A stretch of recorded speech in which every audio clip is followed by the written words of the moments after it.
Hi, I'm Rob Allen, born in 1947 in Bristol, in the west of England, where I've spent most of my life. Now that I'm in my twilight years, I thought it would be interesting to investigate who I am in the light of my life experiences. But as I got into it, I realised I needed a precursor. What am I? This video records the results of my study. It seemed logical to me that I should start at the small scale and work upwards. Therefore, I start at the subatomic level.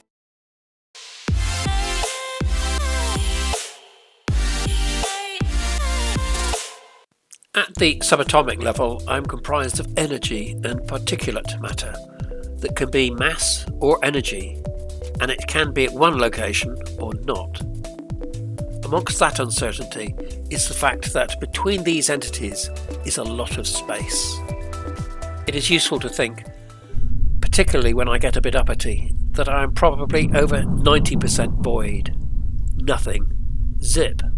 Nada. Rian. Zilch.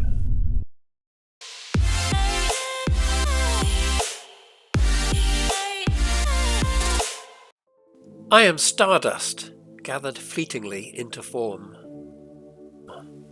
Undoubtedly, I shall be ungathered. The stardust will go on to be other things someday. The elements in my body were either formed during the Big Bang or in the stars over the course of billions of years and multiple star lifetimes. It's probable that hydrogen, which makes up roughly 3% of the mass of my body, and lithium, which my body contains in very tiny trace amounts, originated from the Big Bang. Oxygen and some of the other components come from exploding massive stars, while the calcium in my bones originates from exploding white dwarfs. Dying low-mass stars provided my carbon and nitrogen. These elements have been around for billions of years, but they will be part of me for such a short time, for I am transient.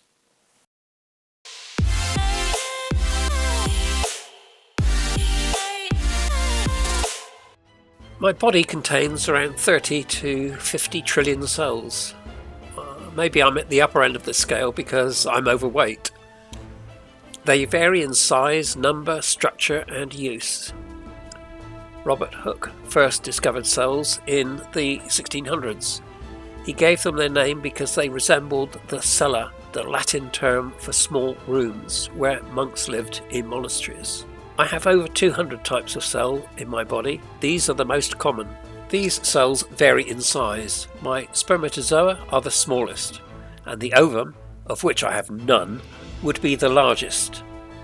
When I was young and growing, my cells were reproducing incessantly.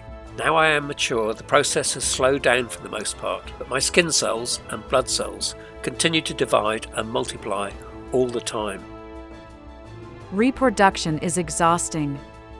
Studies show that most cells do not reproduce more than 50 to 60 times. When my cells divide and grow, they do this very precisely, so that the new cells are exactly the same as the old ones. Each cell makes copies of all its genes. Then, each cell splits into two with one set of genes in each new cell. During the process, there are lots of checks to make sure that everything has been copied correctly. Sometimes mistakes happen, and because something like 330 billion cells are replaced every day, it is inevitable that errors creep in every day. I have marvellous defence mechanisms that deal with rogue cells, but their work, too, is exhausting, so the older I have become, the less efficient are my protections. So my body has become prone to benign collections of peculiar cells which are not harmful, and malignant tumours which are. It's why elderly people are more prone to cancer.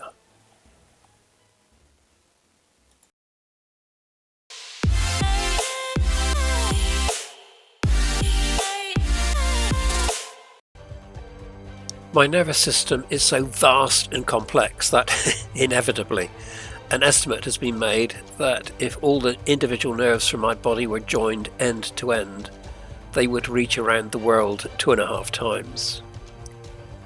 I have over 7 trillion nerve cells. They carry information up and down my body. My brain and spinal column function as my control centre. They receive data and feedback from the sense organs and from nerves throughout the body, process the information, and send commands back out. I have so much to think about. My nervous system kindly takes control of some of my tasks. In other words, I have been semi-automated. Normally, I don't have to think about how to drive a car, nor do I have to plan every heartbeat. The outer portion of my brain, called the cerebral cortex, not only processes sensory and motor information, but also enables consciousness. Because of its colour, it is often referred to as grey matter, and comprises approximately 50% of my brain by weight. My little grey cells manage my sensory perception and control my muscles, emotions, speech, decision-making, and my self-control. It is where I process what is going on in the outside world, where my memories are stored, and where I reason. It is where I shall determine, who am I?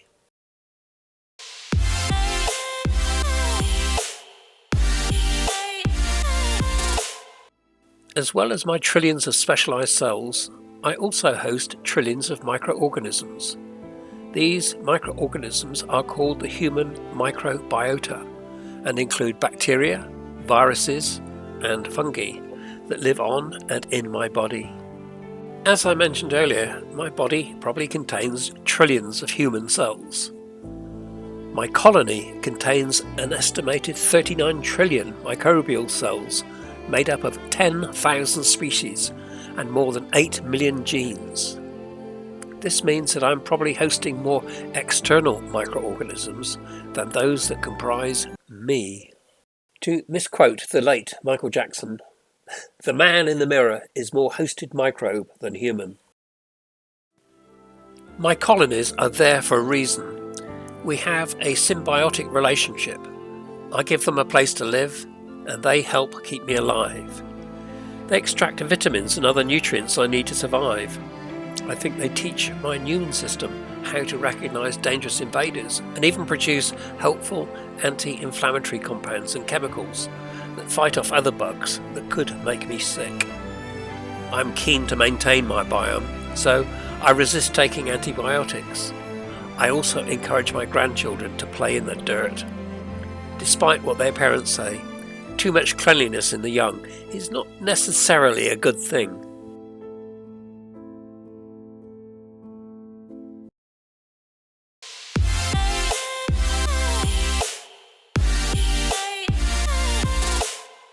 The atoms and molecules of which I'm made have unimaginably long life cycles. Hydrogen has probably been around for over 13 billion years. So from my perspective, the materials that make me what I am have been around forever. But that does not apply to me. It has been calculated that about 98% of all atoms in the human body are replaced after just 1 year. The heavier elements generally take a bit longer to be replaced, but extremely few atoms in my body today were there 15 years ago. My body replaces its cells regularly. About a third of my body mass is fluid outside of my cells, such as plasma and solids. And then there is the calcium scaffolding of my bones. The remaining 2/3 is made up of trillions of cells.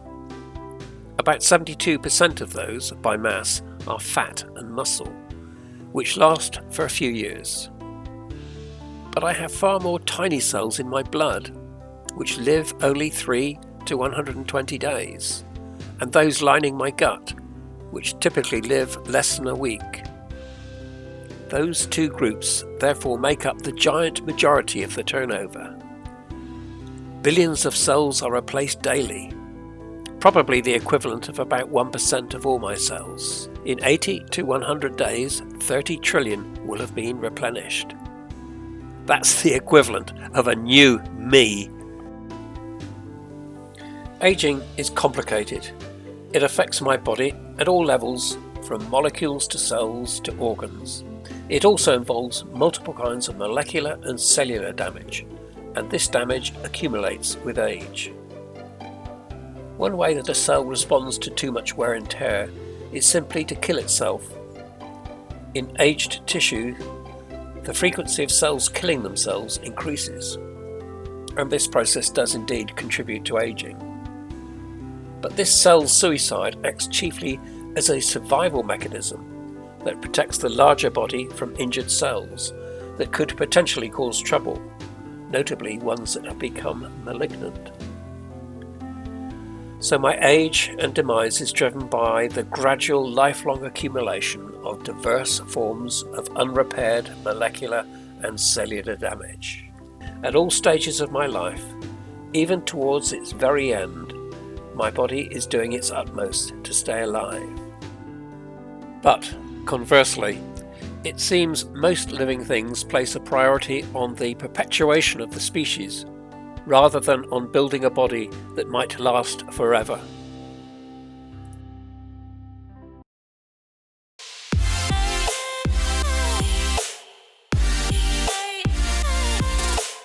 So, I am mainly a void. I am stardust, as the elements of the cosmos join me for a short time.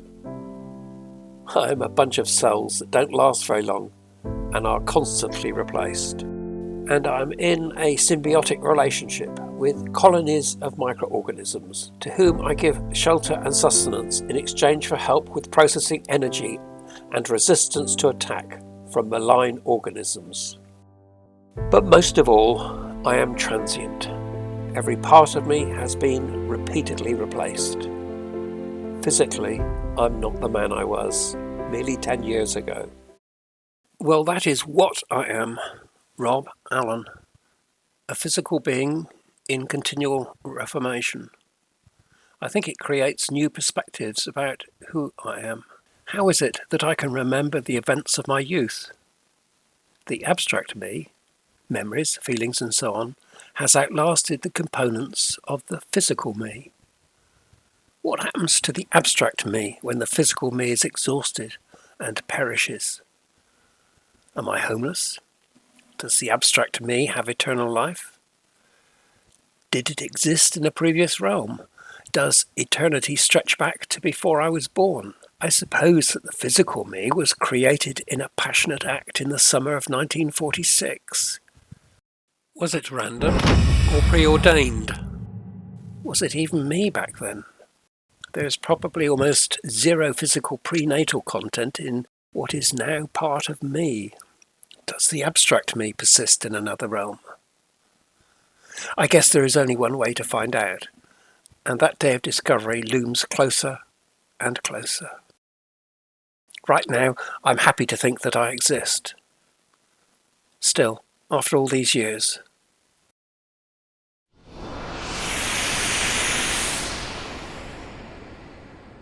surely it's a miracle that I've been able to hold it all together for this long.